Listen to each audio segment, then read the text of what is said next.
any form of asymmetric warfare produces fear among the civilian population, because asymmetric warfare is a struggle between a high-tech army and a low-tech insurgent force, and the insurgents hide among civilians in order to make things harder for the high-tech army. And if the insurgents are hiding among civilians, they are putting civilians at risk, and civilians will be terrified. But who is responsible for terrifying them? Where does the moral responsibility lie? Does it lie among the insurgents hiding, using civilian cover, or does it lie with the army attacking insurgents who are using civilian cover? In fact, if the army doesn't attack with great care, this is in fact the real question. That is crucial to all forms of deterrent warfare, and is being debated now in the U.S. Army. What risks do soldiers have to take to reduce the risks they impose on civilians? That's not an easy question, and it's a question that has to be decided on the ground by junior officers who control the tactics of the struggle. What risks do they ask their soldiers to take? I don't know how to quantify that. I can't. It's not quantifiable. It's you want junior officers with the moral sensitivity to make those kinds of decisions on the spot.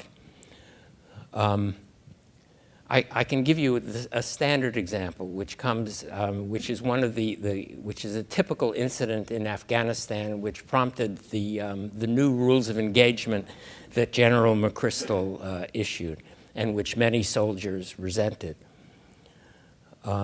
American troops take fire from the roof, from Taliban fighters on the roof of a small apartment building in an Afghan town. They don't know who's in the apartment building. They don't know if there are people there. They don't know if they are there because the Taliban has threatened to shoot them if they leave, or because they are sympathetic to the Taliban, or simply because they are scared. So what should we do? It's a decision of the American officer on the ground. And I was told that in the old days, before McChrystal's rules, it was quite common just to pull the soldiers back and call in an airstrike on the building.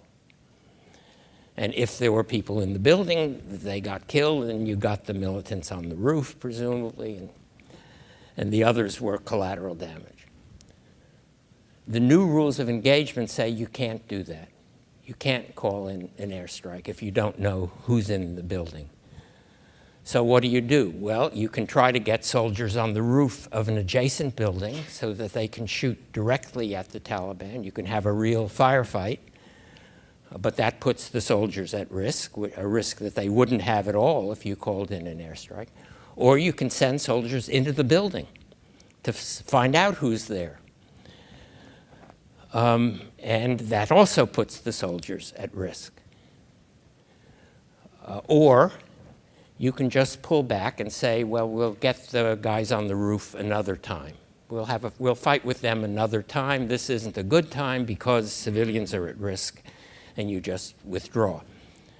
You leave the field to the enemy, which American soldiers are not supposed to do. But that is, according to McChrystal's rules, that's sometimes what you should do. And that's the real issue. Now, you assume the civilians in the building are terrified, but who's terrifying them? Who's responsible for their fear? And how do you fight in a way that minimizes the danger, the physical danger to their lives? How do you fight in a way that minimizes that? And what kind of risks can you ask your soldiers to take in order to do that?